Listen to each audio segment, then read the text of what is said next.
getting real comfortable for me. If we keep playing like we are, we're gonna have to keep this thing going. And you should, because I'm telling you, you advertise as having a face for radio, but you got a face for HD, high quality, 4K, an 8K camera with that handsome mug.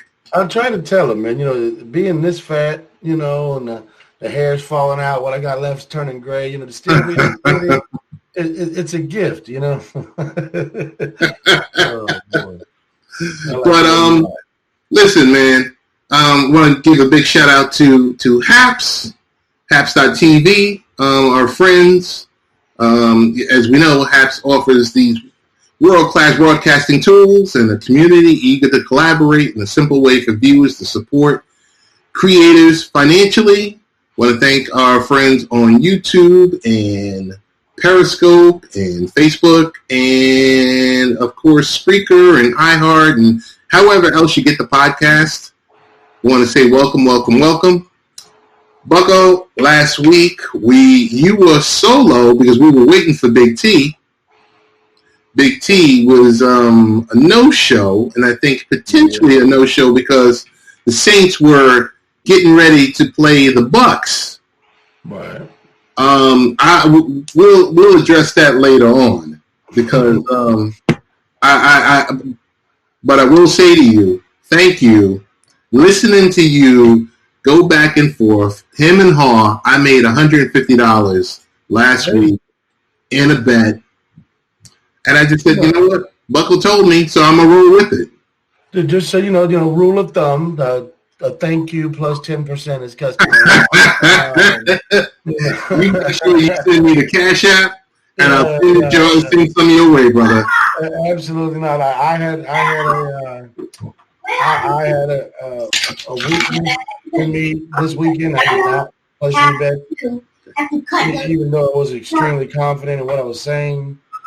Had some other obligations to take care of, so I did not get to partake in my own wise words. So that's my own fault. We could both be sitting here on something nice, but yeah, man. But hey, before we even jump into anything and talk about the championship round, I guess some news and notes. Want to talk with you. This going back and forth, this thing with DeShaun Watson is starting to remind me. I'm starting to get the feeling of James Harden. I'm not saying, no one's putting on a fat suit, but I'm like, this dude is starting to be persona non grata, and he doesn't seem to be wanted to even be the slightest involved with his team, the Texans. Is there something in Houston? Because, Houston Rockets, Houston Texans, what's your take? I was going to say that. Maybe something's in the water down there, coming out of, Port Arthur, Galveston area. I don't know what's going on. But when your organization is run in such a way where the best player, top 5 player in the league right now is wanting out because you're not doing what you told him you were going to do, that's a messy situation. That job went from, when we talked about this a couple weeks ago, I had this job maybe number 2 on my list because of DeShaun Watson. Even though they have cap problems, they have no draft picks for the first 2 rounds, I still had it as a high job because of that guy. Now, if you're Eric Bienemy, if you're Brian Daboll, if you're one of these guys, do you have Houston high on your list as a place to go? Because you don't even know if you have a quarterback. Not only do you not have draft picks, you don't have any money. Now you don't have a quarterback. I don't know how much of this is real. The man has posted a bunch of subliminal stuff on Twitter. He has not given any definitive statement, him nor his agent, saying he is asking for a trade. I don't really think he has any leverage in that regard for trade. But where there's smoke, there's fire. And there's a whole bunch of smoke signals coming off of that situation. It's tough. Hello, Ndeye from St. John, and hello, Mark, our CEO of the Haps team. I want to thank you guys for sending a shout out. I don't know. I just get a feeling like he's done. He's thrown his last pass with the Texans, And now it's kind of like, what other deals are out there? I mean, I don't know if this thing could be repaired. I don't know that it's done. I wouldn't go as far as to say it's done, because you just signed this extension last year, and that was after they had already traded Hopkins. It was after you already had an inkling in your brain that there was going to be some shakeup. Bill O'Brien probably wasn't going to remain. You signed that contract extension knowing all of that.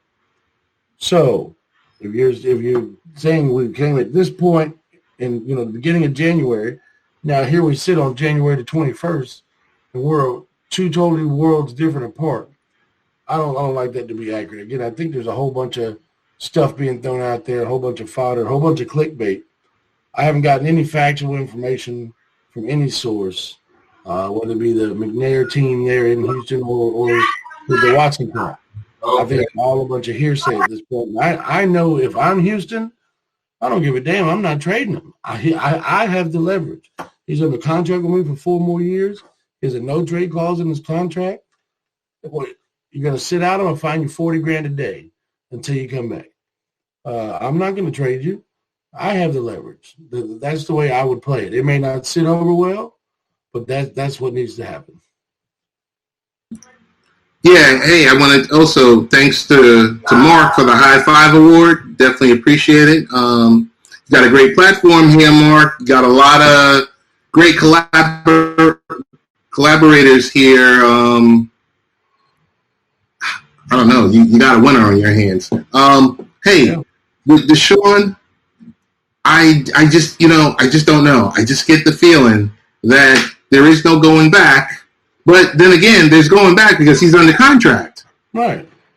Yeah. He's under contract, and who's going to take the contract? What's a package you could put together, Bucko, for someone like a DeShaun Jackson? The Jets have what? Like 97 picks over the next 2 years? They got picks from everywhere, but I mean, DeShaun Jackson is a winner. I like to say he is a definite winner, but what do you think? I think DeShaun Watson's a baller. I think if you're ranking the top, 5 to 7 quarterbacks in the league, every single person that will have a list will have him in it. He's 26 years old. He's a winner at every level. He's come in and did amazing things without DeAndre Hopkins, without a defense, still led the league in passing, put up insane numbers with nobody there with him, no running game. Dead last in the league on defense, second to last in the league running the ball.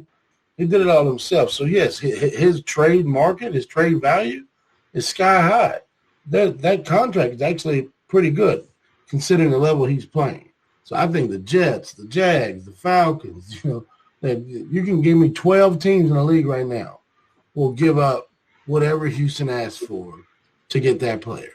And that's where you got to be weary. Wait, everybody wants to give us all of their, assets for our asset. Aren't we better off keeping what we already have here? So they're going to find a way to make it right. They're going to keep the makeup, and everything's going to be fine. That's what I think boils down to at the end of this. I'm just checking a text message right now. Wow. And it's so ironic. Man. Peter, I'm definitely going to get back to you. I'm seeing the text. There's a live show going on right now. If I'm, you know me, I'm a Jets apologist. Mm-hmm. I would say, I know we got Sam Darnold. I get it. And I've been a supporter of Sam Darnold, but I'm going to tell you all along that I will pull the trigger at any given chance.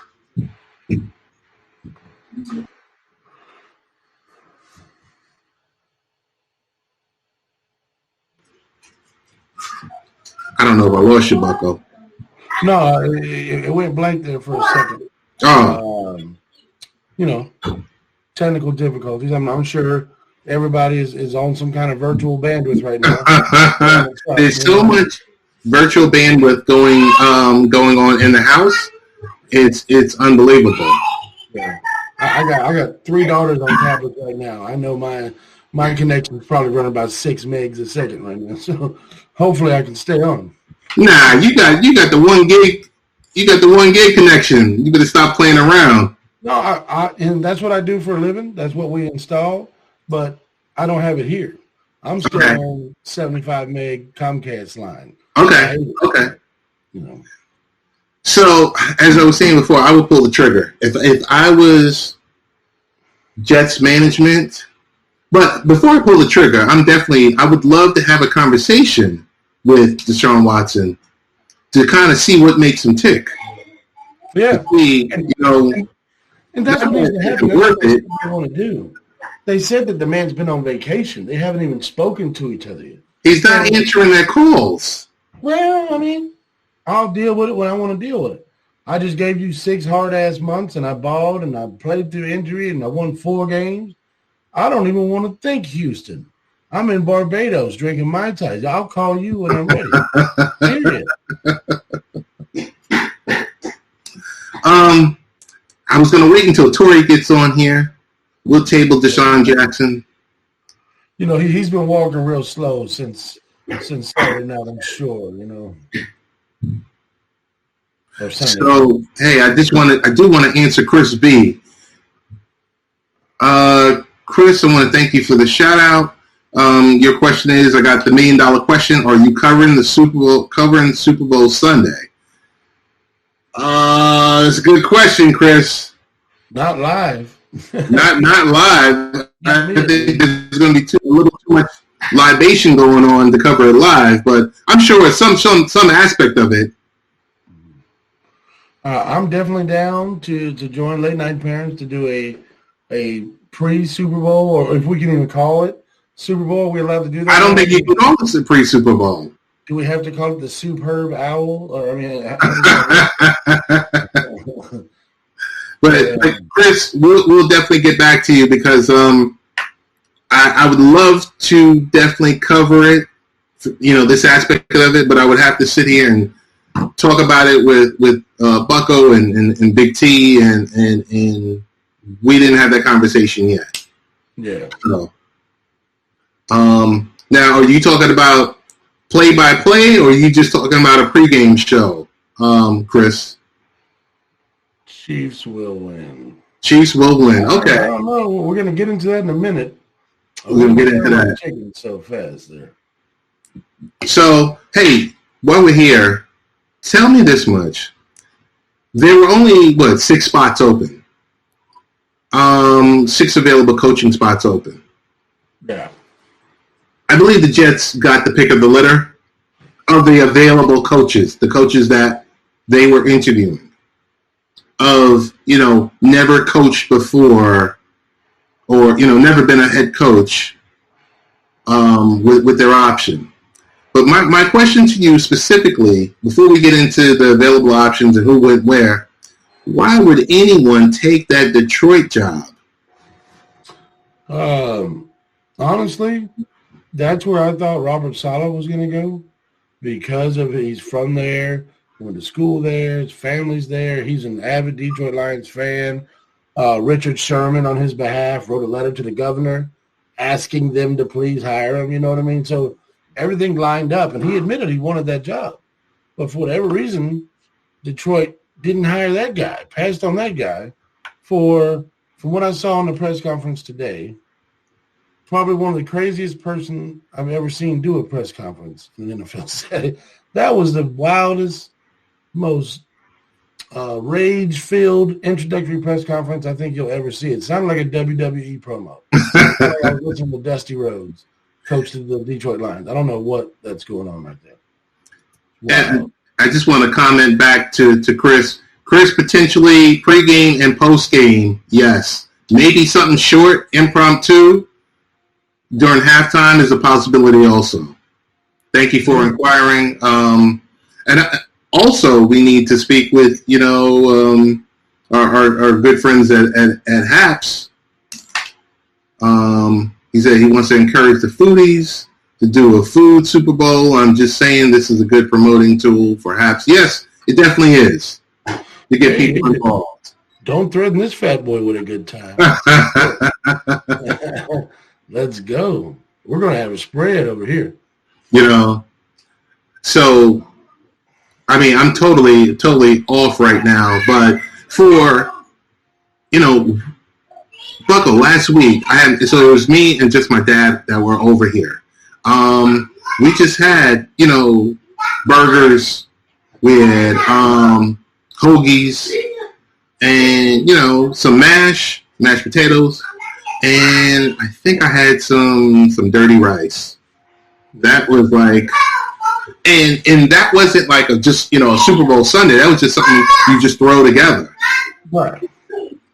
No, I mean, me personally, it's like when my team is playing, I try to eat something regionally centered around where the team I'm playing is. Like last weekend, we had po' boys and Cajun crab dip and Mardi Gras wings and all that good stuff.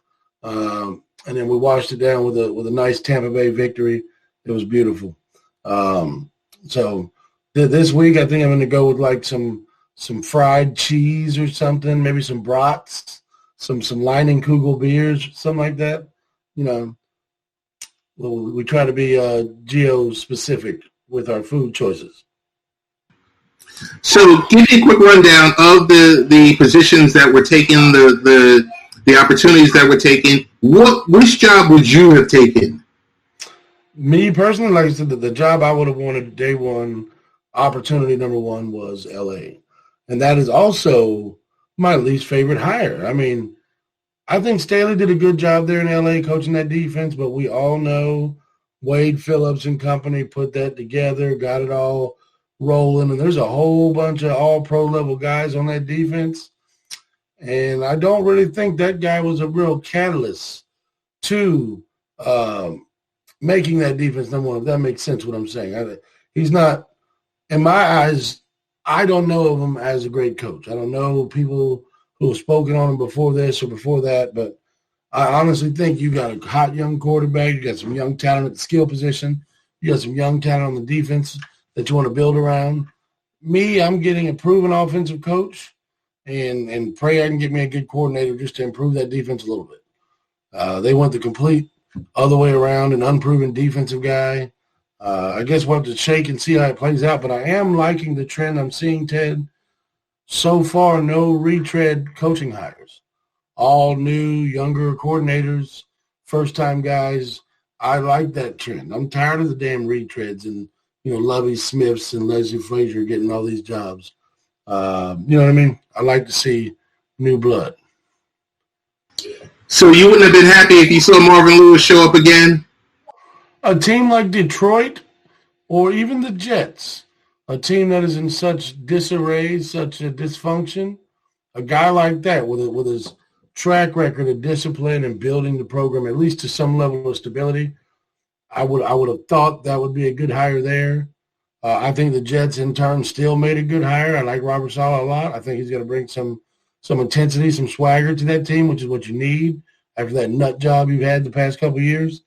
And speaking of nut jobs, that guy in Detroit, I said you probably have to be crazy to take that job. And judging from that press conference talking about eating people's kneecaps, I think he just might be crazy enough to be perfect for that job and that team. Well, let's see what happens. But it seemed like so many different coaches that choose the Detroit route, they flame out. So I guess my question to you is, what is the shelf life of an NFL head coach? Here lately, it's been 2 years. It used to be you get 3 to 5. You win a Super Bowl, you're guaranteed 5 years. But hell, Doug Peterson just got jettisoned after 2 years. So I don't even know anymore, man. It's almost like you have got to win games and win the PR battle. You know what I mean? You can't be like Patricia, who just got fired for the Lions. You can't be losing games, looking sloppy, and you're an ass to the media and everything too, and an ass to your players. You know what I mean? If you're a locker room guy and that locker room fights for you and they fight hard for you like they did for Dan Quinn down in Atlanta all those years, you get a little bit more leeway. You get about 6 years, something like that. But I'm thinking if it doesn't start off good in your first 2 years, these teams are cutting bait quicker than what we're used to. It's pretty alarming. What was the defensive coordinator's name? He used to be the DC for the Patriots, and he was the coach for the Lions. Yeah, and Matt Patricia. Yeah. Patricia. And wasn't he like the next best thing? And it was, he was an engineer or an astrologist. He was someone that it seemed like the NFL was high on. He got the job, and then, dude, 3-13 the first year, and then I think he got like 3 years, didn't he? Or 2.5. I think he won 7 games in his whole career there. Either way, it wasn't good. He flamed out. He lost the team, lost the fan base. Like I said, didn't look the part, didn't act the part. Yeah, and I know he went to like MIT or something. He's some whiz kid and yes, a Belichick guy. And I think that what we just saw with him being fired, and then the rumors of Josh McDaniels and everything, and them deciding to go with a crazy choice over there in Philly, I think we finally reached the end of that Belichick tree. Everybody trying to get the next Belichick, because all of his disciples have flamed out miserably, and it's not been pretty. I think O'Brien was the only one that had the chance, but the minute he became kind of like the pseudo GM and coach, yeah, he was already questionable with his record, but the minute he got that, overarching power, that was the beginning of the end. Right. Yeah, you could see he started losing the locker room. When you trade a guy like D-Hop, and you don't get even a first-round pick back after you already lost your first and second-round pick, trading for that left tackle that you paid a large amount of money. Your team has no cap. Your veteran leader, J.J. Watt, is pissed off. Your quarterback leader is pissed off. He had to get fired. Now, you saw Romeo Crennel, cat tip to him. He tried to do what he could with that team, but it is hard to win when you have that many deficiencies. And Bill O'Brien can't point at anybody but himself for the whole lack of depth on that roster and lack of continuity as a team. He messed everything up. Hang on 1 second, Bucko. So tell me this much. I just want to go back to DeShaun Watson, because I kind of got taken off with. There's a lot of movement going on in my household. And so DeShaun was brought in. So he got the contract last year, right? Mm-hmm. All right. Everyone loves him. He's a great person in the community. Blah blah blah blah blah. Didn't it sound like? I mean, we're hearing this the second or third person or through Adam Schefter or Pro Football Talk. Didn't ownership bring him in? Didn't they bring him to the table to have that conversation, like on the next coach and the next GM, and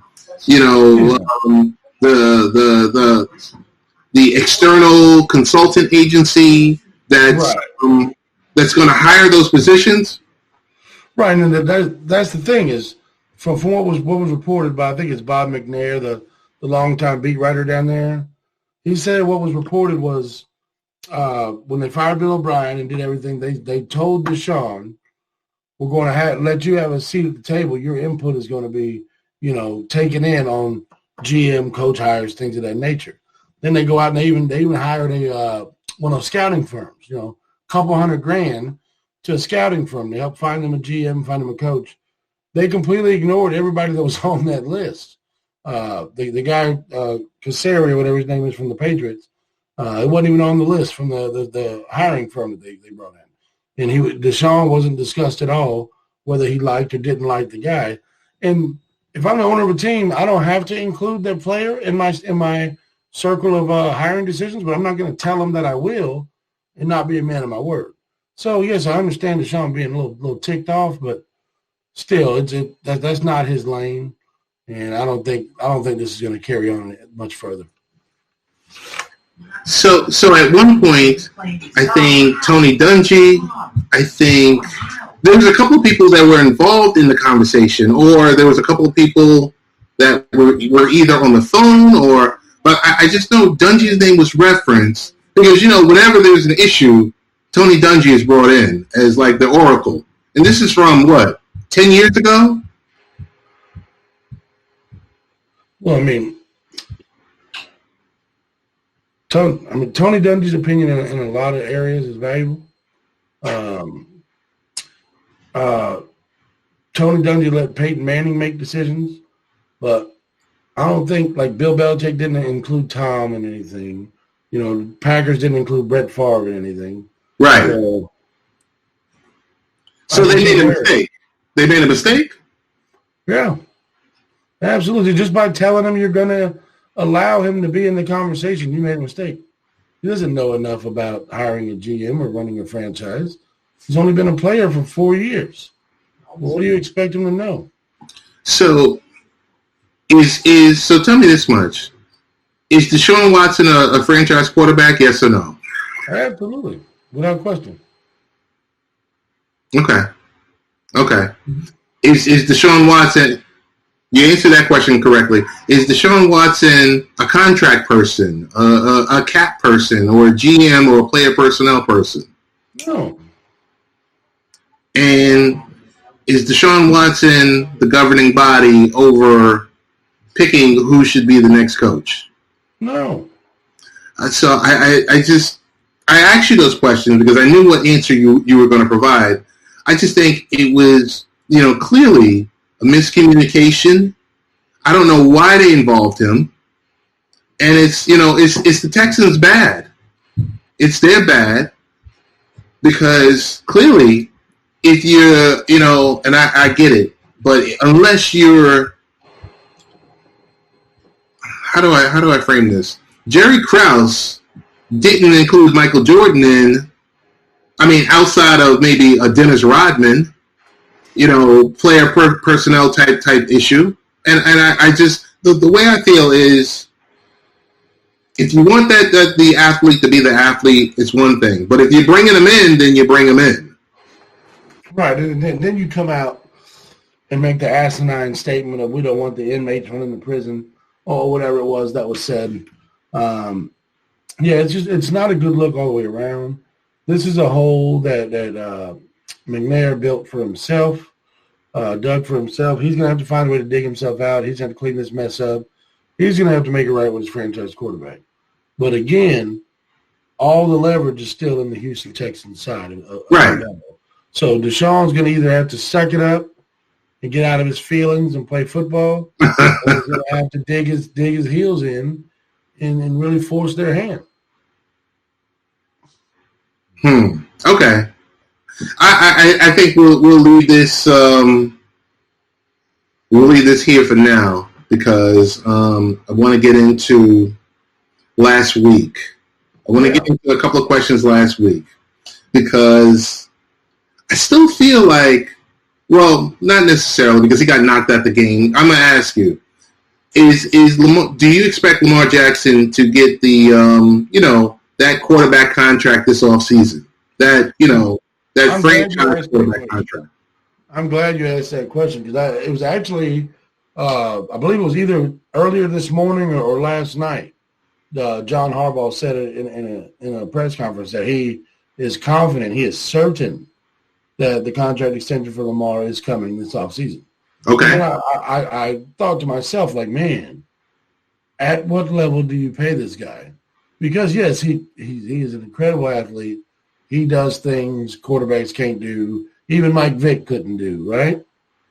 But you're seeing him play, and you're seeing that this style of football is not going to win in January. You're going to win 10, 11 games every year off of athleticism and off of trickeration and whatnot.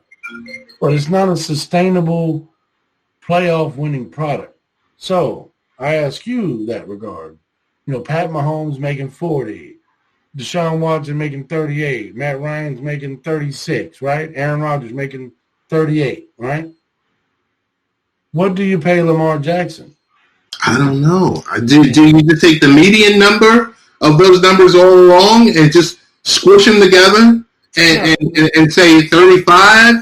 And does that piss Lamar Jackson off if you say, hey, I'm going to give you 35? There was my follow-up.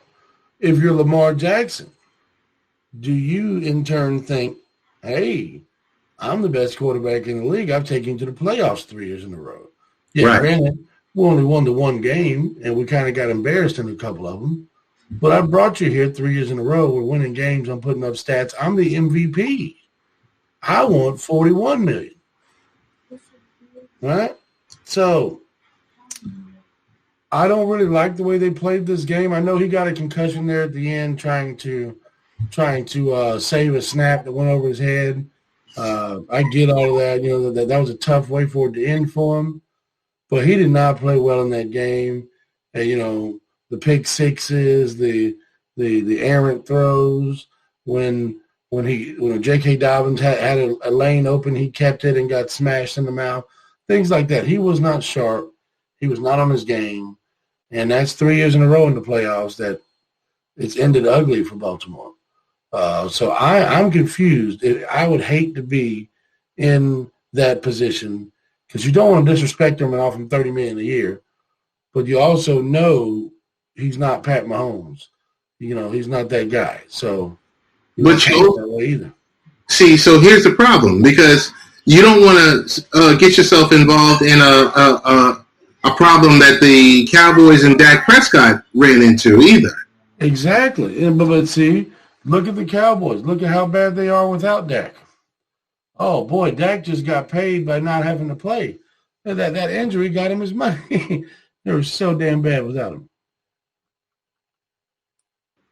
I don't know. I'm just, the way I feel, I'm not going to say he's not a franchise quarterback. I'm just saying that type of football play in the playoffs, we've seen it 3 years in a row. It doesn't work. It doesn't. And Lamar Jackson is special. Lamar Jackson is, you know, if we're talking fantasy football, he's a top 5 quarterback. But if we're talking football, fundamental football, I don't think he's anywhere in that conversation. I really don't. So I'm going to say I'm okay with, I mean, if I was him, I'm okay with 35. But what is the extent of this contract? Is it a 3 year? Is it a 4 year? Is it a 5 year? That's what I was thinking, man. Maybe they can get away with doing a Kirk Cousins deal. You know, short him a little bit on the dollar per year amount, but make it fully guaranteed. Like slap him with a, 4 year, 130, but fully guarantee the whole thing. That way he knows he's getting 130 no matter what. And then, you kind of leave yourself an out, but you're stuck with it for 4 years no matter what kind of contract you give him. So you might as well do a 4 year, fully guaranteed, like Minnesota did with Kirk. All right, that's a different perspective. If you look at return on investment, Kirk Cousins and the Vikings, if they could do this deal again, would they do it? No, I don't think they do. I think Kirk has had some moments, just like in Washington, like with that game against the Bucs. You like that? You like he had some moments where you got to say, damn, maybe this guy's pretty good. But then he has so many other moments where you're like, Jesus, Dalvin Cook just ran for 200 yards and 3 touchdowns, and you found a way to still lose the game. Now, I know that they had a jettison on defense this past year. The defense didn't really work out. Lost Xavier Rhodes, lost some key players over there, Everson Griffin. But Kirk Cousins had a stinker of a year, man. He had a stinker. And, ruined a great year from Dalvin Cook. The one thing I will say is he bet on himself. He got paid for it. Mm-hmm. And I'd like to think that we're going to see this much more in the future. Take the short deal, take the big money, and don't get hurt. Right. I mean, the man had 2 years of franchise tags. Then he had 4 years of fully guaranteed $30+ million season. I'd venture to say Kirk Cousins has made close to $200 million. Yes. He ain't won nothing. He hasn't won. Has he won a playoff game? Yeah, they beat the Saints twice. Okay. I remember that play. Yes. But wait. The miracle. Play with Stephon Diggs. That wasn't Kirk Cousins, right? Yes, it was. Wasn't it? Nah, I think it was Chase or I forgot what the Keenan. Chase Keenan. I don't know, man. It might be. You might be right, bro. You might be right. I'd have to go back and look at that because I know he's been there 3 years, and that was in 2018. So I think that was Kirk Cousins' first year, bro. But I could be wrong. My memory ain't what it was, so I'm gonna let you have that one. But either way, I know that they beat the Saints, last year in the playoffs.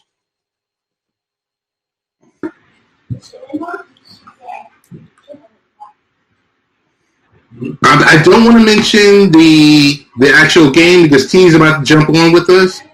Was last week's hit with Mahomes dirty?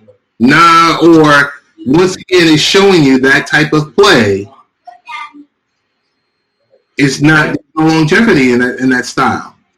Dude, when you are a runner, you are subject to the same punishment all other runners are. I don't care that you happen to be an elite level player, a quarterback, whatever.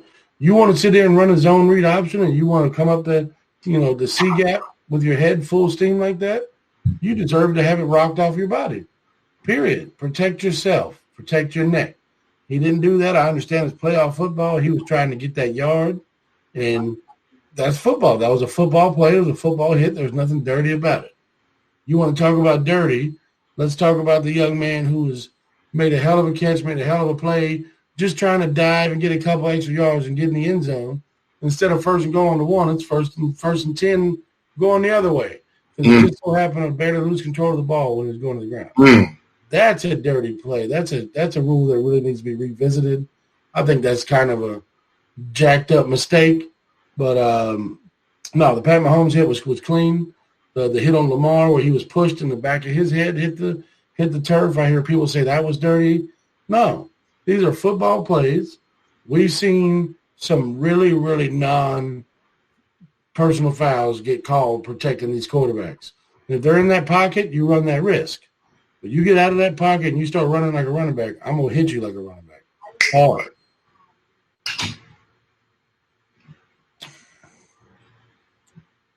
I'm going to ask you about Cleveland Browns, or as you said, the Cleveland Hash Browns. Cleveland Hash Browns. The game was theirs to take. It was there, bro. They had everything going their way. Now, granted, like I said, that god-awful fumble at the back of the end zone, I really hated it for that kid. He made a play. I was just trying to do a little bit too much. If he just holds that ball, takes what he got, and goes down to the ground, you're looking at the Cleveland Browns probably winning this game. But even with that said, you're down 5. You got the ball. You had, 5 minutes left in the game. You are not trying to have any sense of urgency at all. They're running the ball on first, second, and third down and then punting. What the hell are you doing? It's almost like they just assumed that they were going to punt and stop Chad Henne off GP and get the ball right back in better field position. And in the playoffs, man, you cannot make those kind of assumptions. You are down 5. There's 5 minutes left. You're not playing conservative, not managing the clock, and then punting away. That was the dumbest sequence at the end of a game that I can remember seeing in the playoffs. Cleveland had every opportunity for that game to be there to be won. They tried to be conservative. They didn't go out. They played to not lose instead of go out there and win. They should have went out there and took them a W. And I kind of feel bad for that fan base because they're not going to get a better opportunity than what they just had. What's your take on Baker Mayfield? He's a jag. He's just a guy. He's just a guy. He's just good enough to where you won't be able to draft his replacement, but he's not good enough for you to actually win any hardware. He's never going to be a leader of anything statistically. He's never going to be a perennial playoff guy. I think he's better at commercials than he is playing football. But, he's Doug Flutie. If I had to give him a pro comparison back in the day, he's Flutie Flakes, man. You like him. He's a likable personality. But he's not that dude, man.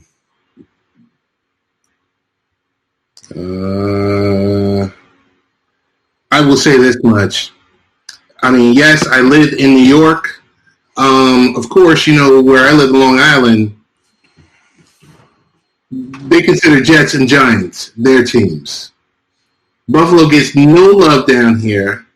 But I'm sure the Buffalo Bills would have preferred the Cleveland Browns versus the Kansas City Chiefs, even with Pat Mahomes. I don't want to touch it because Tory is now in the building. Oh Lord, he's alive. I was worried about him there for a minute, you know. You ain't got to worry. Yeah, you ain't got to worry. I told you this is not H5. H5. Or whatever you calling yourself. Oh man. Tory, happy that you're here. We're gonna get right into it. We touched upon all the topics. We got to do a recap of Bucks and Saints. Would you like to? I don't know where. I'm not sure what's happening right now. Oh, he got a bag on. He got a bag on. You know. Hey, he know I gotta get him. You know you gotta get it. Come on. You know I gotta get him. I'm gonna let you get away with the bag, though. I'm gonna let you get away with the bag. You know, even though y'all lost 4 out of 5 games in a row. Hey, man, when it matters, bro. When it matters. Yeah, okay.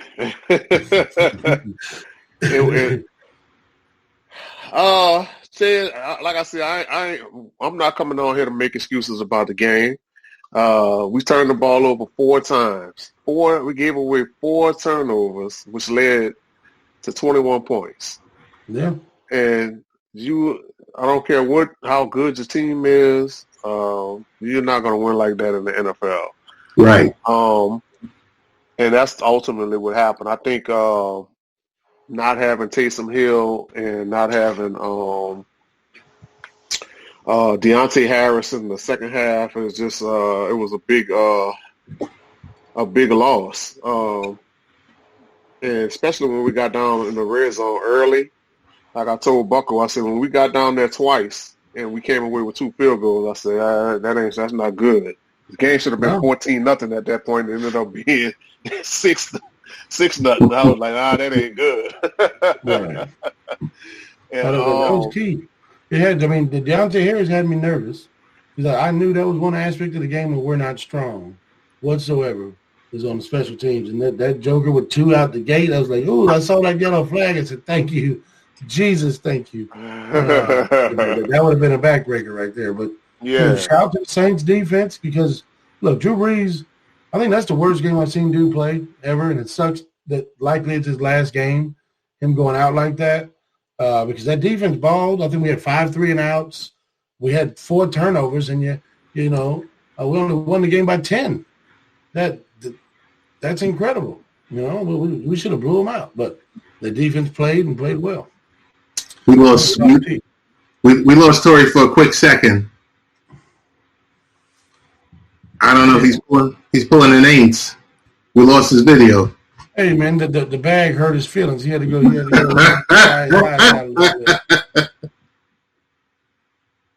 I don't know. He'll be back. We'll let it. I mean, at least he showed up. He's not making excuses. He came wearing that ugly, doo-doo and gold. That. I just know I want to ask him his feeling of how it's going to feel to go back to losing football every year. It's coming. It's coming. And this is sometimes. Oh, I want to tell you. I love this broadcast studio. I know they're still working out some of the kinks. So I've listened in on some of the HAPS, community projects, and I know they're working on some things. So we got to be patient with this because, I've seen some video broadcasts where people are, Bucko, they're losing their mind. And I'm like, hang on, it'll be there. Tory, I see you back. Tory. Now you're going again. Leave that man alone. You don't want to know. Maybe that's him. Because I just want to get my question in. My main question for him is, how does he feel about famous Jameis being his QB? Yeah, man. It's tough. I want him to answer that question too.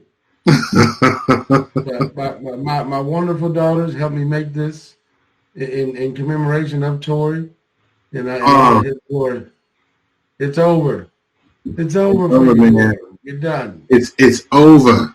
It's over. The other question I want to ask him about, there was so much back and forth with Michael Thomas in the beginning of the season and him getting suspended and this and all this other stuff. I'm like, is he going to be around or is he going to be traded during this offseason? Well, I mean, the Saints PR people, Drew Brees' wife and Michael Thomas himself and everything, they spun it there at the end of the game with the number of injuries Drew had, and then Michael Thomas had this, that, and the third. He's going to need 3 surgeries. He only tried to play because it was Drew's last year, and he wanted to be like, nah, dude, you punched your teammate in the face. Right. You got suspended. You had a high ankle sprain, and you missed 9 games due to a high ankle sprain. So you can probably go get some cleanup surgery. That's fine. A.J. Brown just had major knee surgery on both his knees. That son of a gun played every game and got 1,400 yards, 1,300 yards. So miss me with that ankle. That dude is soft. I don't like him. He cannot take criticism at all. He whines and cries on Twitter because they call him slant boy or whatever they call him, slant guy, whatever the term. There's a bunch of different ones. And, to my knowledge, I asked T if he comes back. That's why he punched his own teammate in the face, because they called him slant guy. And if you run 90% of your routes are digs and slants, but you got 149 catches, you're like, hey, I'll be slant guy, but I got 149 of them. How many you got? Right? And you got paid. Yeah, dude's sensitive, man. And I have no excuse for that sensitivity in pro sports, especially when it's becoming regarding accolades. If someone's coming after your teammate or whatnot, or someone's coming after the team, that's fine.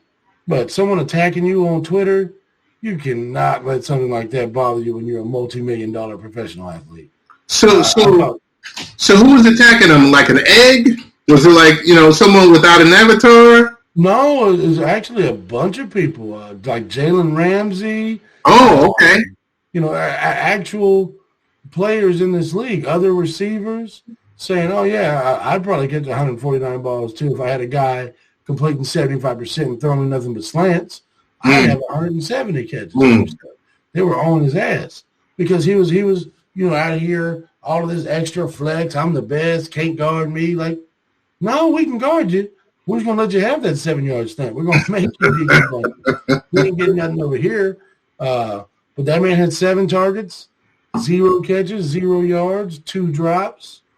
I want to hear nothing from Michael Thomas going forward. Shut up and play football. And enjoy Jameis Winston overthrowing you 30, 40 times a year. Oh, my God. I don't know if he's coming back or not, Bucko. Nah, I mean, ain't no point in even trying. I mean, he got to see the bag my daughter's made for him. That made me there you go. There you go. So what's your take on hang on one sec. It's him. Hang on one sec. What is your take on the 2 games that are left? 2 games are left. Yes, look, we'll do a quick rapid fire on this. I know we've kind of killed some time waiting on T, and all that seemed to be all for naught. So I feel bad to the Habs audience tonight, but we'll give you a better product next time. Yeah.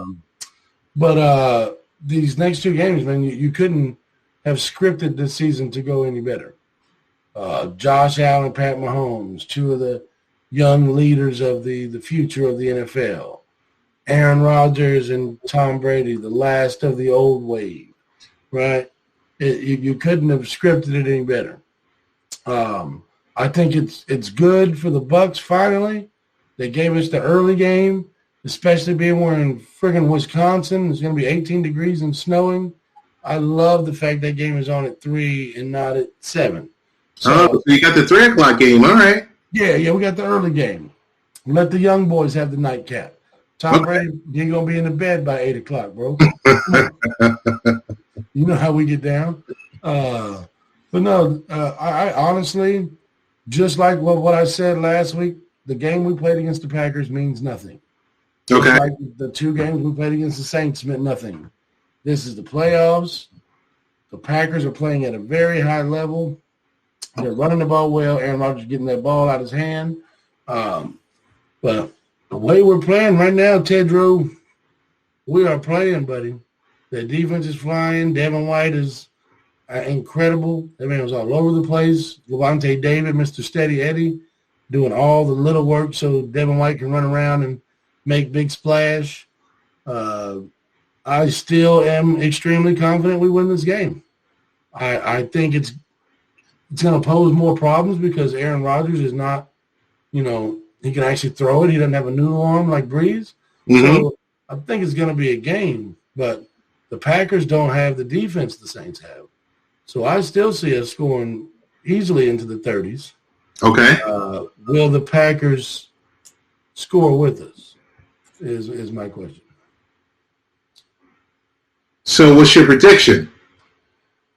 30-26 Tampa Bay. And, okay, 30-26. So, has the spread changed? Because the last time I checked the spread, I think the Packers 3.5. Okay, by 3. Yeah. Yeah, and they still have the Chiefs at 3.5 as well. I don't see how that's the case. Because Pat Mahomes has been practicing all week and he's cleared all the phases of concussion protocol. So okay, yeah.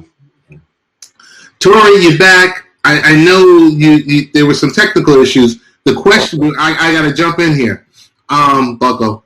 Tory, I need you to answer a question. It seems like the changing of the guard has happened. Are you okay? What are your feelings with the potential of famous Jameis Winston being your quarterback for the foreseeable future? Man, I got mixed emotions.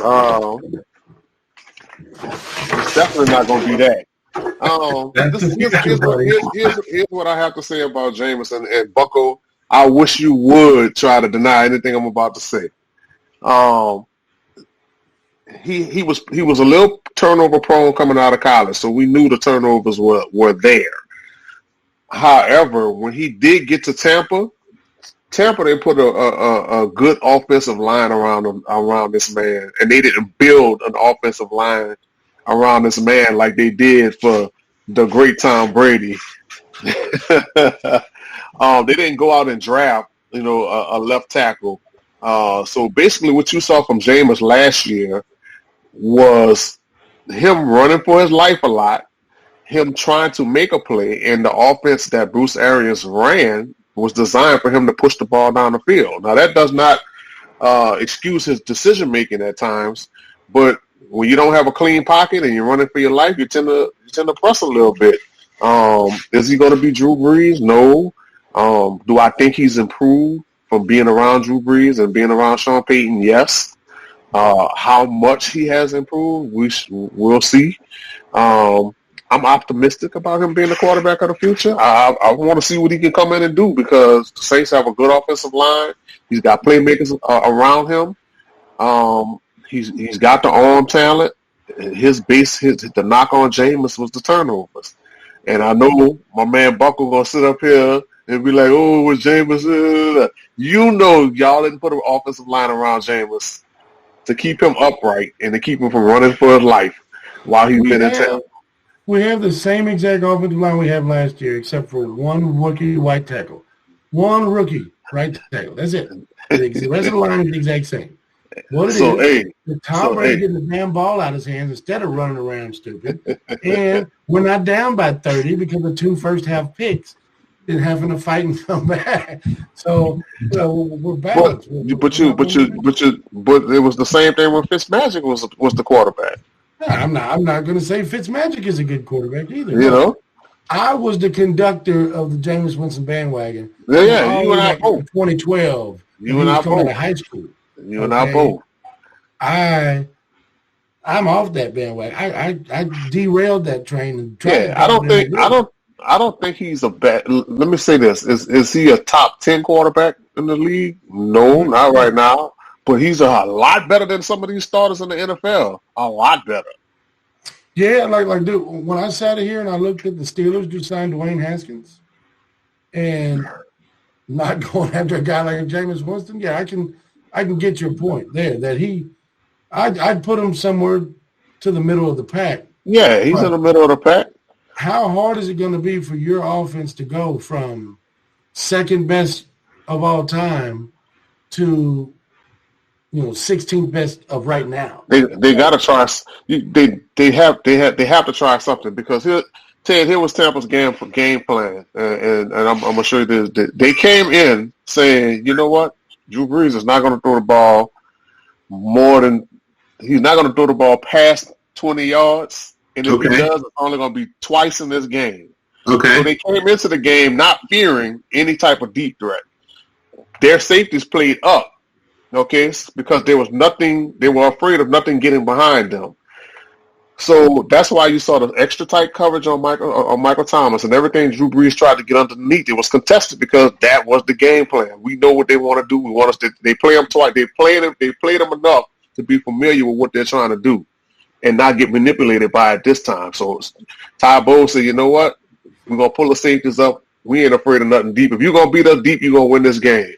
Mm-hmm. Case in point, when the Saints ran the trick play, the safeties were still playing up. Yeah, still not realizing. 4 guys on Kamara. Still realizing that Drew Brees is not in the game. Yeah. Look, Traquan Smith was 30 yards wide open because the safeties was sticking to the game plan, knowing that they're not going to throw the ball deep, and it just happened to be Jameis Winston. He's got the arm to get it there. He was able to make that one big play. But that was the game plan, and that's what Drew Brees has turned into someone, if you play zone, don't really challenge the intermediate stuff, he can beat you, and he can hurt you. But if you sit on him and you challenge the run game and you're able to contest a lot of those short throws, it's a long day, and that's just what happened. And couple that with the turnovers, it was done. So I'm curious to see what James is going to do as a starter. Okay. I'm optimistic, but I am not against them bringing in another veteran or drafting another young quarterback. Bucko, let me just get in here really quick before you chime in. I want to give a big shout out to Banner Man. My man Richie Rich is in the building. Cameron, thank you for the award. And Banner Man has a couple of comments. He's saying Brady has some serious weapons. No home field advantage for Free Bay except the cold. And he said Jameis is not matured. It was his fault last year. He's not a franchise quarterback and want to be Saints' future. Yeah, look, we're saying that, but really and truthfully, that's what attracted Tom Brady to Tampa. He had 2,000-yard receivers. A lot of that was because of Jameis. Now, don't get me wrong. He threw some turn. He turned the ball threw 33 interceptions last year. Right. But he threw for an astronomical amount of yards, and that was because, like Bucko said, the Bucs were behind a hell of a lot. Mm-hmm. But he still had to get the ball there. He still had to produce, and a lot of those games, the Bucs didn't have a running game. A lot of people went into that game knowing, all right, Jameis gonna chuck it, and that's what they're gonna do. They didn't have a Leonard Fournette, and Ronald Jones wasn't the Ronald Jones this year.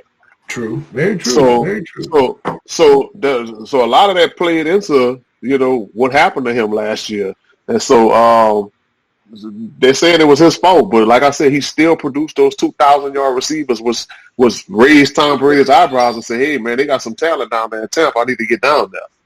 No doubt. And look, if he went to any other team, and I literally mean any other team, but your team, I would probably share your opinion. But once he put on that fleur-de-lis, that man's dead to me. He's dead. I wish him nothing but the worst, and only him. That's it. Big T, I need your what's your thoughts on Green Bay and Tampa Bay? Well, when the first show we did, I came on and I said there is no home field advantage. As far as the it's a level playing field. The only bad thing is you're traveling and you're not in your bed. But when you get on the field, there's no crowd noise, not enough to distract you anyway. So you're basically playing. The quarterbacks can hear everything. The offensive line can hear everything. The defense don't have the crowd banging in their ears. So it's the only advantage for Green Bay, in my opinion, is the cold weather. Like somebody was saying in the chat, and I don't even think that's an advantage because Tom Brady played in New England. So what advantage do you have there? He's used to that. After seeing Green Bay play against the Rams, I gave him a little more credit, even though Aaron Donald was hurt, that the rest of that defense, Devontae Adams still went out and balled out against Jalen Ramsey. I'm going to give Green Bay the slight edge, and I mean very slight, because I think Green Bay's defense has improved since the first time that they played them. And, coming to see the team a second time as the team that went in, going in with the W, same case in point with the Saints had beaten the Bucs twice.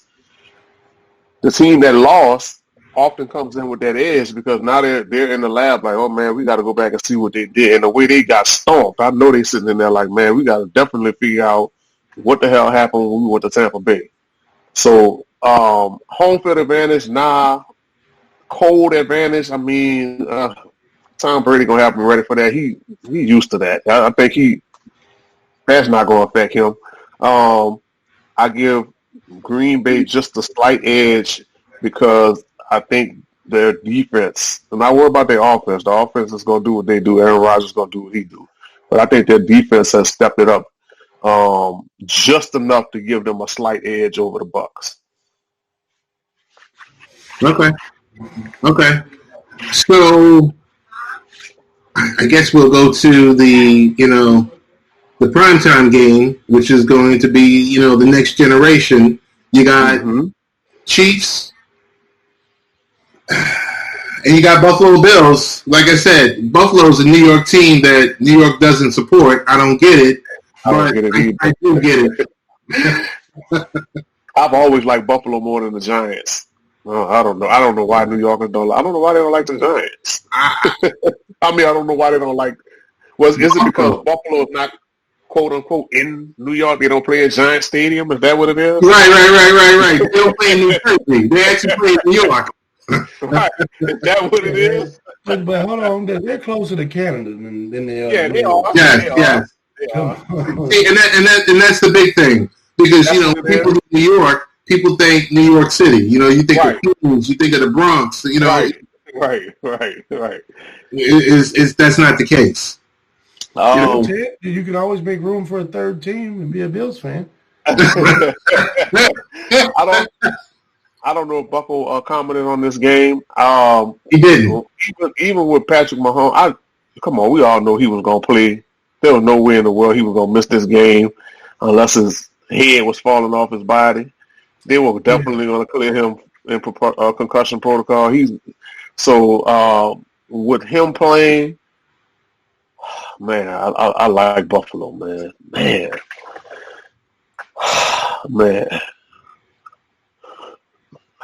I'm gonna say Buffalo.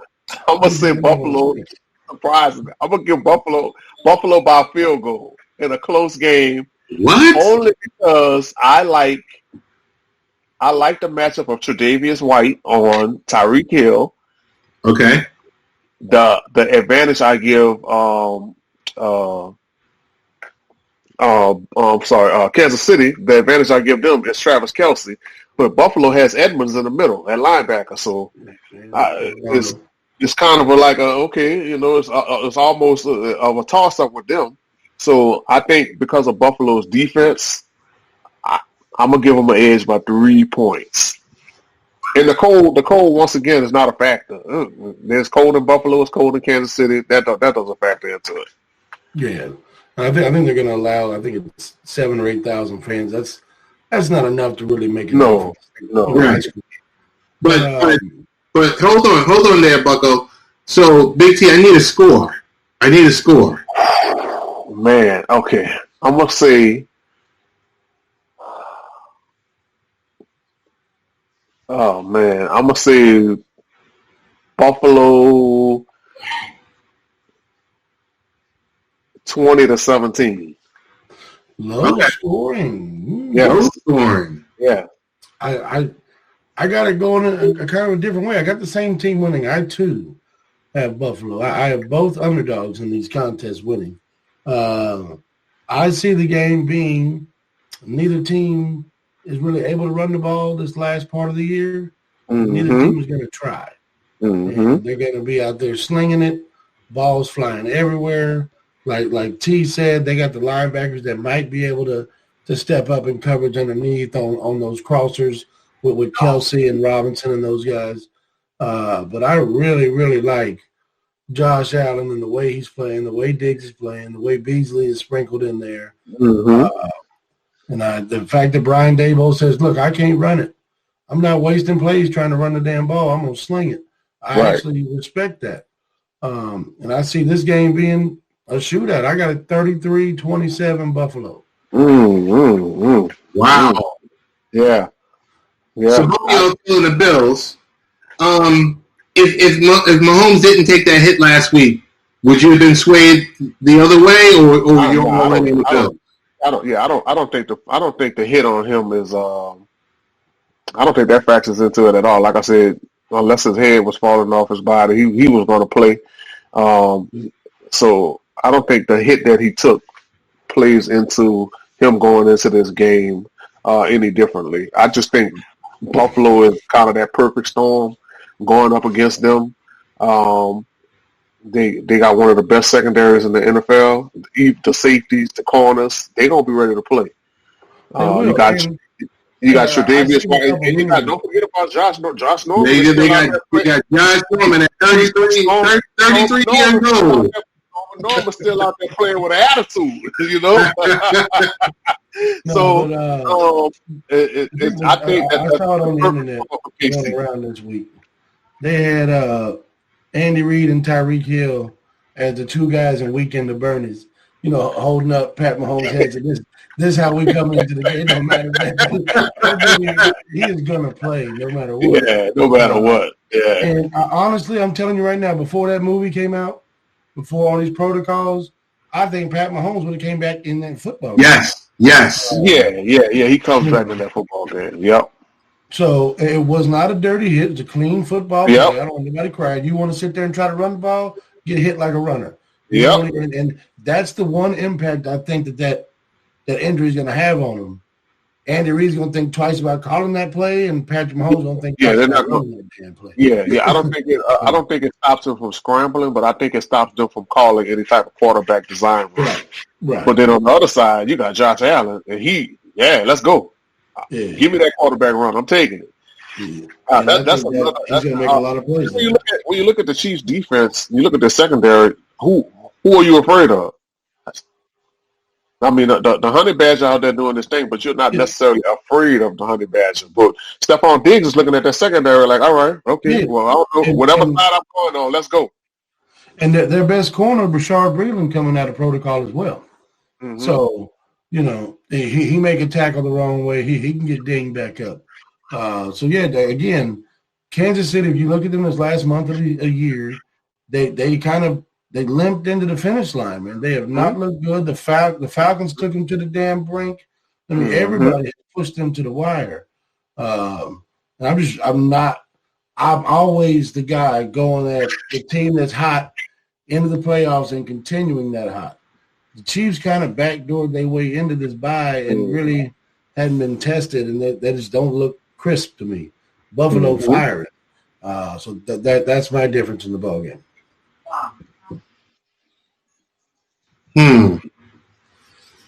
So I had a couple of people from Haps come on, and they asked a question, Tory, before you jumped on. They were asking about, would you be interested in doing a Super Bowl pregame show or a halftime show or post-game show? I got a feeling there's going to be too much libation involved to commit. I just don't know. But I wanted to throw that out to y'all. If they want to do a little pregame hype, we could do that. Okay. Yeah. I'll give you some pregame. Yeah. I don't know about halftime postseason. Halftime, my team is in the Super Bowl. I'm gonna be drunk. He's gonna have a heart attack. What's the status of Antonio Brown? Bruce Arians said he doesn't need to practice. He's a veteran. He has not practiced because he's resting. The knee has no structural damage. Same what happened with Mike Evans. No structural damage. Just kind of tweaked it a little bit. He tried to go back in there, and it was tightening up on him. So this whole week has been about loosening the knee, resting the knee. Antonio Brown does not need practice. He just needs to let the swelling go down, let the knee heal. I think he's going to play. Yeah. I think that Tampa Bay wins this game. Let me see how I can put this. Tampa Bay wins this game if Davante Adams has 5 catches for 40 yards. No. Just a little numbers for you. The first game we played him, he had 6 catches for 60. Carlton Davis was on him the first half of that game. Yeah. See, something like that. 31. Something like that is where y'all win the game at. Anything over that, if he starts, because you know what happens once he starts getting loose, then you got to start worrying about Robert Tonyan. Then you got to start worrying about Aaron Jones. Then you got to start worrying about Alan Lazard. But we got to get in there and hit him. Van Scantling. But it all starts with Adams. If Adams is not cooking, then you can kind of roll cover. You know, you can kind of play your base defense of everybody else. But if y'all still having a roll coverage over Adams, yeah, that's a problem. Right. Hey, and then, big shout out to Johnny Murdoch. Vita Vea might play. So if that happens, that's huge. I want to give a big shout out to Donnie Murdoch. He says Buffalo's going to win the Super Bowl. They got to get past the Chiefs this week, Donnie. I'm with you. Ironically, I was at the Super Bowl when I was 8 years old in Tampa. Bills Giants, the infamous 15-13 Super Bowl. I was in person on my 8th birthday watching that game. So the Bills do not have a good history of winning in Tampa. So, let's keep that out there. Well, they don't have a history of winning the Super Bowl at all. Period. Isn't that what Bill? Boy, I love losing Super Bowls. Man. Yeah. As much as I love Jim Kelly and those teams, well, I ain't gonna say love them. In my older age, I've come to appreciate them. But like I told you, I was a Raider fan, Bo Jackson, Marcus Allen, and they were just punishing us at that time. I hated Jim Kelly, but you get older and you just recognize greatness. Like I got a chance to really watch Jim Kelly and Thurman Thomas and Andre Reed and all those boys do their thing. I got a final question for y'all. Chiefs OC, Eric Bienemy. His name has been mentioned. We've seen so much footage of him and content, and we know that, he happens to be on Andy Reid's staff, and he happens to have a quarterback by the name of Patrick Mahomes. Mm-hmm. He says he wants to be a head coach. What needs to happen? Why hasn't this happened? And the final question is, has the Rooney Rule failed these types of candidates? Miserably. The Rooney Rule has failed miserably. It seems like coaches of color are only good enough to be assistants, in the eyes of NFL owners and general managers. We can give a black coach an assistant job, but when it comes to a head coaching job, it's a problem. Meanwhile, other coaches are getting rehashed and getting this chance and getting that chance, and even if they're not even considered back in, they might be in retirement. Hey, let's go get that guy. Well, man, he ain't coached in 4 or 5 years, and you don't want to consider the guy that's been an assistant and productive in the league, you would rather go back and recycle another coach. I'm surprised Bill Cowher's name hasn't been mentioned because, they like to bring him up. He's been retired for umpteen years. Like almost 15 years. Yeah, so it's a problem, and I don't know how they're going to fix it, but it's a problem with giving African-American coaches the opportunity to prove themselves when it comes down to being head coaches in this league. It's something that needs to be fixed. Yeah, and especially this year, T. This year is even further echoing that point, even though Terry Fontenot and the other guy from the Rams that went to the Lions, I believe. Right. So you finally got some GMs, some minority GMs, which is big. You need those guys in management to get to the higher in the next level. So, yeah, it's a trickle-down effect. But when you're looking at guys like Eric Bienemy, who, this is kind of tongue-in-cheek, but there might be some serious to it. Andy Reid might be putting out some bad media about that dude or something. He don't want him to go because there's no reason that guy Staley for the Rams, the defensive coordinator for him, there's no reason to hire him. There's no way you hire the backup to the backup of Doug Peterson in Philly. Right. No way, that nut job that came from the Saints talking about biting people in the kneecap and kicking people in the Dan Campbell. That guy got a job. No, dude. So yes, that narrative can't be ignored with what's happening. All of these young, unproven white coordinators are getting a job where none of us. These two hires that happened today, I hadn't heard of them guys. Yeah, I never heard of that guy, your tight ends coach, and then the guy from the Colts. I never heard of either one of them. Yeah. I've heard Eric Bienemy's name mentioned for the last 4 or 5 years. The guy it kind of makes you wonder. Now I know Dan Campbell, Buckle knows Dan Campbell, but a lot of people are like, who the hell is Dan Campbell? Right. I know him because he's been on our staff as a tight ends coach. So and he came from Miami where he was an interim head coach, and they didn't even hire him there. Right. So it's like, okay, so where do you come?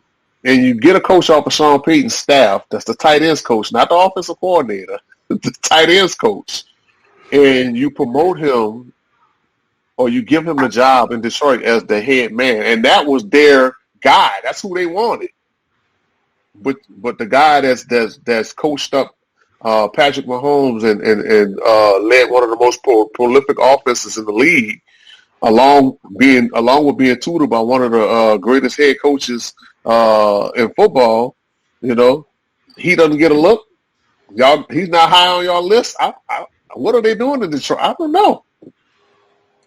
Is it kind of like the gift and the curse that he has Pat Mahomes and he has all the weapons and everything else like that? Could it be that, or could it be that like does Bienemy call the plays, or does Andy Reid call the plays? No, Bienemy calls the plays. Argument though. You can't use that argument because of the dude that just came from the Colts.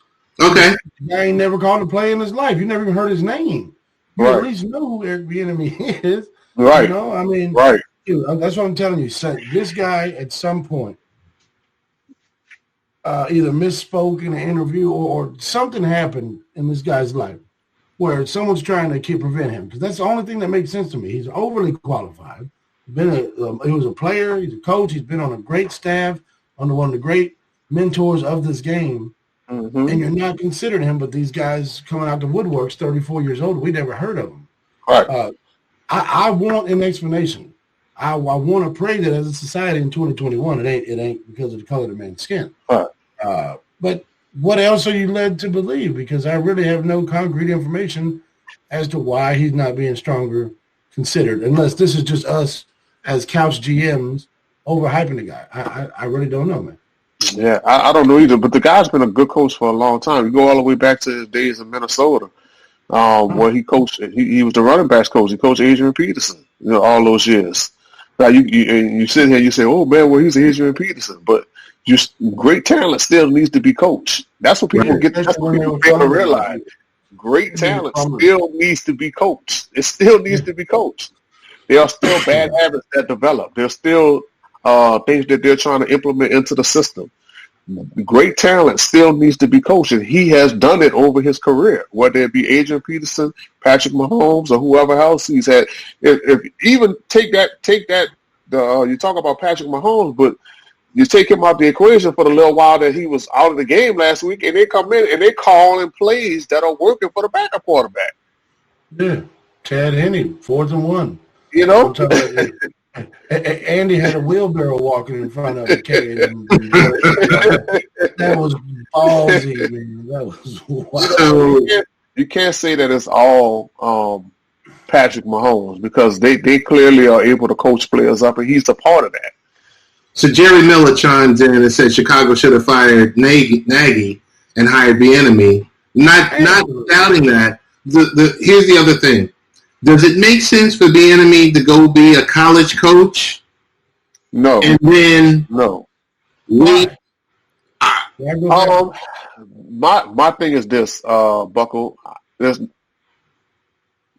If he goes and becomes a college coach, okay, and that's almost saying, all right, I got to go prove myself in order to come back to the NFL and to show you I can be a successful head coach. Okay, he's been in the NFL long enough as a successful coach to where he should at least get a shot. Because like we've been saying, these guys are getting shots out of nowhere. Right. Where are they coming from? So I could see if you were saying, all right, he's a first year assistant that's done really well, go into the college ranks and build a program and then come back to the NFL. But he's been there long enough to where he's a seasoned coach. Yeah. Now, if it gets to the point where he just doesn't get any looks or he never gets the opportunity, well, at that point I can say, well, yeah, man, maybe you just want to say screw the NFL and just go into the college ranks and build your program. But for right now, why go back to the college ranks when I've proven what I can do on the NFL level? Gotcha. Exactly, especially since he's in the same exact position that Matt Nagy was. Right. Nagy didn't call plays. Nagy just happened to be a coordinator up under Andy Reid. They got him a job in Chicago. He's still there. He's still there. He's still there. That guy sucks. Then they wouldn't trade it for Nick Foles. And as a matter of fact, you're talking about Nagy. He had to give up his play calling responsibilities, and when he did that, that's when Trubisky started looking better. Yeah. So he's still there, getting another chance to yet another season in Chicago, but you don't want to give this man a chance at 1 year as a head coach somewhere? Yeah, it's really difficult for guys that want to hope that one day the discussion of race doesn't matter, especially in our sports. Mm-hmm. The sport predominantly 70% people of color. But how do you argue against the nepotism, the bureaucracy, the hypocrisy of what we've seen? How do you argue against it when you're not given, in my opinion, equally as qualified of guys, if not more qualified guys? Yeah, it's basically right in front. They do it right in front of your face. You know, my dad told me when I was young, when someone shows you who they are, believe them, right? And I think the league is showing us who they are time and time again. And I still don't want to believe it. So maybe I just need to take advice. Yeah, you gotta find a way to get these jobs, get these guys equal opportunity or at least a shot. That's all, and that's basically all they're asking for. Give us a shot. We already know when we're talking about head coaching positions. We already know what's going on. You're going into a situation where you're going to get 3 years maybe to build a program or to establish your system and your culture into already losing situations. When you're an assistant and you're going into a situation like, let's just use Detroit for instance. You're going into Detroit knowing that you got a couple pieces, but really and truthfully, they've been losing so long, you already, when you walk in the door, the pressure's on you to win. And if you come in, even though you're inheriting a mess already and you have a horrible first season, the pressure's on you. Oh, if you don't get us at least to the playoff next season, you're out the door. Well, the man only been here 1 year. Yeah. What are you talking about, Raheem Morrison? Or I mean, what was the name of the gentleman who's the the Cardinals coach. Oh, he was only there for a season, right? He was only there for 1 year. He was going out there a year. Oh, yeah. I forgot his name. I know who you're talking about. He was only there for 16 games. He was only there for 1 year, man. They won't get rid of the man after 1 year. Yeah. From the Panthers. So you're already coming in knowing that you're already on a very short leash to produce, and you're already going in. There's a reason why the previous head coach was fired. Right. So you're already going into a situation where it's definitely a rebuilding situation, and y'all want me to win, like right now. Like I don't get a chance to draft a quarterback, get an offensive line, get some defensive players in here. No, I don't get a chance to do none of that. Y'all want me to come in and be good right now. Yeah, I mean, hey, not for long, man. That's true. Hey, we're gonna call this an episode. We promise to give the folks a little bit, much better quality next week, because I know we had some technical issues and, life tends to get in the way of things. I had family members walking in and around and in front of me, and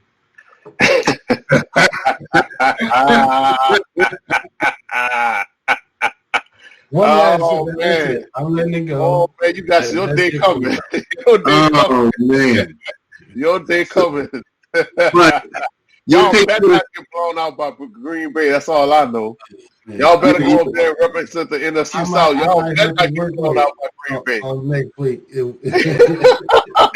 I guess in unison, you guys want Buffalo, and then you kind of go your own way when you say, because I know Bucko wants Tampa Bay, and I know he picked Tampa Bay. There's no way Big Team's going to pick the Bucks. No, I would have picked the Bucks. I would have picked. I ain't like that. I'm gonna pick it right. I'm gonna pick it, without any bias. But I just think Green Bay's defense is playing well enough at this point to squeak out a victory over a slight edge. Not by much. I think that's a field goal game also. But not by much, though. I think Tampa, especially the way their defense played last week, Devin White balled out of control. My Purple Knight brother Leonard Fournette balling out of control. And Mike Evans, they got the swag going, man. They got Brady. And you know what's the difference? You almost walk into a game saying we got Brady and y'all don't, and that's a confidence builder right there. Yeah. No, I mean, I had the game 30-26. I also see it a close game. I'm not foolish enough to think we're going to beat them by 28 again. Mm-hmm. That's not going to happen. Mm-hmm. But at the same time, their finesse, we're physicality, man. We go out there and we hit them in the mouth. Mm-hmm. I don't see any reason why we can't beat them. Mm-hmm. Big T, I do want to make an honorable mention. I listened to Bucko last week, and you and Bucko was trash talking. I put 150. I put 50 on the Bucks. Made 150 back. So hey, that's what's up. Hey, I wouldn't. I told Bucko to see his Cash App address because that was a nice pickup. Yeah, as they say, a thank you and 10% is customary. That's okay. That's okay. Look, Ted, I've made enough money over these last 4 years. Over these last 4 games, he didn't been punished enough. I'm getting paid. I needed this one. Bad, man. Yeah. Oh my goodness. So with that, gentlemen, we're going to call it a show. Want to thank you once again for chiming in. We will watch these games this weekend, and would love to do a follow-up. Well, there's going to be a gap, so might have like a half an hour show or something next week, and then just to lead up to the Super Bowl, because I know because I don't know if anyone watches the Pro Bowl. I really don't watch it. They're not even doing the Pro Bowl this year, but okay, good. Even better. But all right, we're gonna call it a wrap, gentlemen. I want to thank you again, and we are out. All right.